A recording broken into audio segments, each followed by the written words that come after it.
What's up, creators, creatrixes, and other conceptual creatures? I'm Wicked. I'm giving power back to the people, and you can't stop me. Today, we are going to discuss Imbolc. But before we dive in, go ahead and give this video a big thumbs up, smash that subscribe button, and click that little bell so that I can keep helping you keep your third eye in the sky. With all that being said, let's get to it.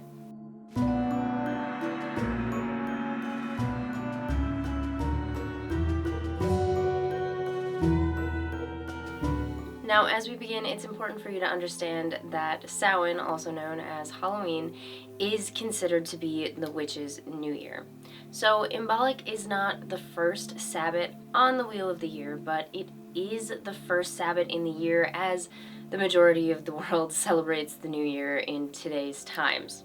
So we are going to start with Imbolc and work our way through the rest of the Sabbats through the remainder of the year. Imbolc takes place on February 2nd and 3rd, and it is the first of 3 spring celebrations. The word Imbolc means in the belly of the mother, and it is associated with purity, renewal, nature, love, and the cycles of life. As such, white, silver, blue, green, pink, and yellow are all great colors for this particular Sabbat. This witchy Sabbat is all about the halfway point between the winter solstice and the spring equinox, and it was a really big deal for pagans because it meant that they had almost made it through the cold, harsh winter months. Imbolc, also known as Imbolc, was not a Sabbat in the way that we would think of them today, not traditionally, but it became so important for people to mark their survival up until this point that they decided to make this a special day, to use it to celebrate themselves as well as the goddess. They use this day to honor the goddess Brigid and the goddess in general who would turn the wheel of the year. They also use this day to help bring themselves hope to get through the rest of the winter, and it really was just a day of truly bringing in energy to lift spirits and to prepare for the new months to come. Imbolc, also known as Imbolc, was not a traditional Sabbat in the way that we might think of them today, but it became so important for the pagans to mark their survival up until this point. They decided to use this day to honor the goddess and to celebrate themselves for making it this far. This particular day was a day of bringing in hope to help keep their spirits high enough to make it until the first day of spring. As we know, when we are manifesting, you get what you prepare for. So welcoming in all of that positive energy and letting the universe know that you planned to continue on was helping you to really send out the vibration that it would be so. This was a way in which they acted as if, and they celebrated the fulfillment of their intentions while also paying honor to the goddess as she spun the wheel of the year. Some of the ways in which they celebrated were rituals of spring cleaning and purification to welcome in the new energies of the new season. This really set the stage for the new life that was coming in the spring. Bonfires were held to welcome in warmth, and as usual with pagans, there was a feast, usually held in honor of Brigid, the goddess of fertility and life. She kind of became the goddess of spring. When celebrating this particular goddess, they would make Brigid crosses and hang them on the western wall of their homes in order to protect themselves and their domicile. They also decorated their altars, oftentimes with offerings to Brigid. Some of the things Brigid was particularly fond of could have been different types of animals, and some of the animals that were sacred to her were oxen, boars, rams, birds, and snakes. Brigid was also a big fan of dolls, usually made out of corn husks, and poetry. They might even offer different types of food to Brigid, such as milk and water, or bread, blackberries, different types of herbal tea, even ivy. Brigid was particularly fond of coins and all kinds of crafts, so getting creative with any of these offerings, even if you were making little statues and totems out of the things aforementioned, she loved these types of offerings. She was also a big fan of spears and arrows. But I think one of the most important things to know about Brigid is that she is heavily associated with fire. Fire purges and purifies, and that is a large part of what this Sabbat is about. During Imbolc, pagans would often engage in divination rituals, as they do on most Sabbats, usually to see what the coming seasons were going to have in store for them. But one of the most popular divination rituals for this particular Sabbat was fire scrying. This type of divination is very closely connected with Brigid, and it is still practiced today. If you would like to try out fire scrying, Imbolc is a fantastic time to do so. You're going to want to start this ritual just as you would any other ritual, by getting yourself ready both mentally, spiritually, and physically.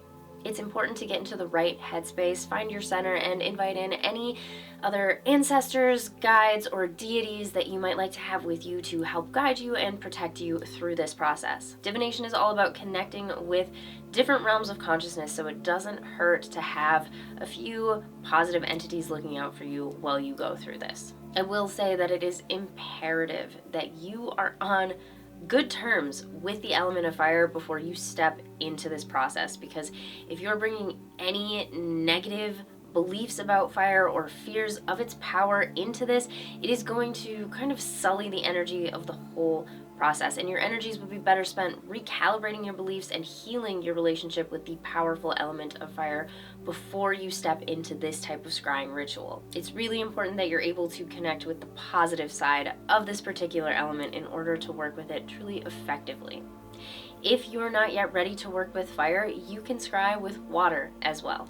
But when you're using fire to scry, you can use it in pretty much any form, meaning you can use a candle, or you can go as big as an entire bonfire, whatever you feel called to, and whatever you think you can manage. However you choose to stage your flames is entirely up to you, and any will do, no matter how big or small, so feel free to get creative with this. As you're getting ready for this process, you can also turn down any other lights, because you really want it to be just you and the fire as you're working on this.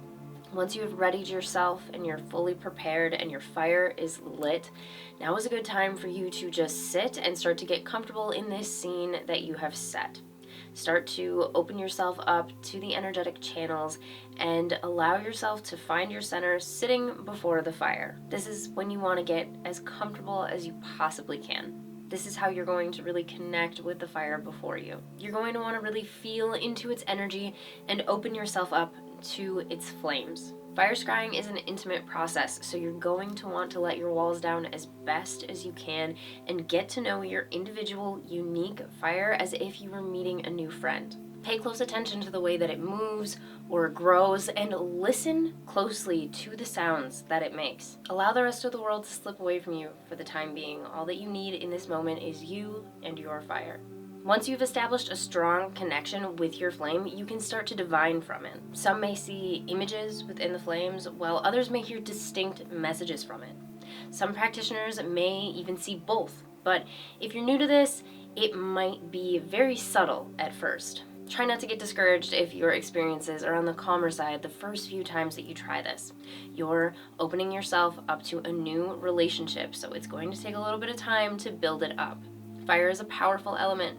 You want to make sure that you take your time to establish a healthy connection with it.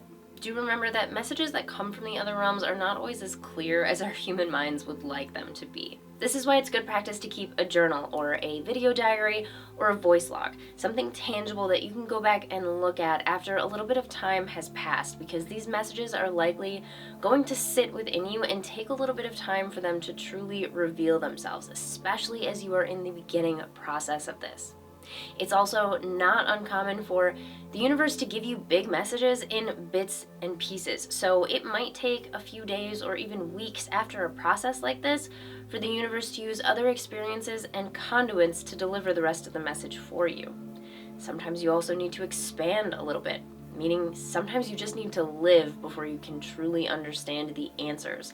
So keeping that initial impression of the message is going to help you look back on it with as much clarity and purity as possible. Remember, everything happens in divine alignment. Now, when you're ready to close your ritual, take a few moments to just sit quietly with the fire. Relax and allow yourself to completely disengage and find your center once more. Take a mindful moment to check in with yourself and see where your energy is at. Once you're feeling steady, there are a few different ways that you can wrap this up depending on how you staged your ritual. If you used a small spell candle, I highly recommend just letting it burn out completely. This way you can really wrap up the energy.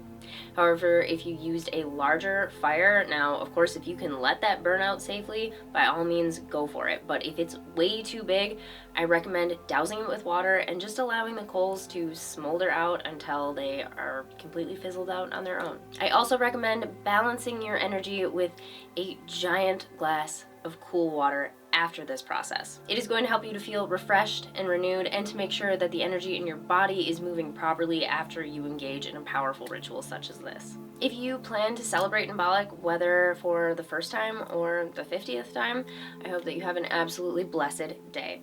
If you're new to this, don't put too much pressure on yourself. And even if you're not new to this, but you're just overwhelmed, don't worry about it. Taking even just the smallest steps towards opening yourself up to the magic of this day, connecting with the universe and the world around us, that is more than enough. It doesn't have to be a great big to-do. Even just a few mindful moments are really powerful when we intend upon them. With all that being said, I believe that's all I have for this one. So however you choose to partake in this powerful Sabbat, I hope that it is a blessed one. Thank you so much for joining me, and make sure to like and subscribe so that I can help you keep your third eye in the sky.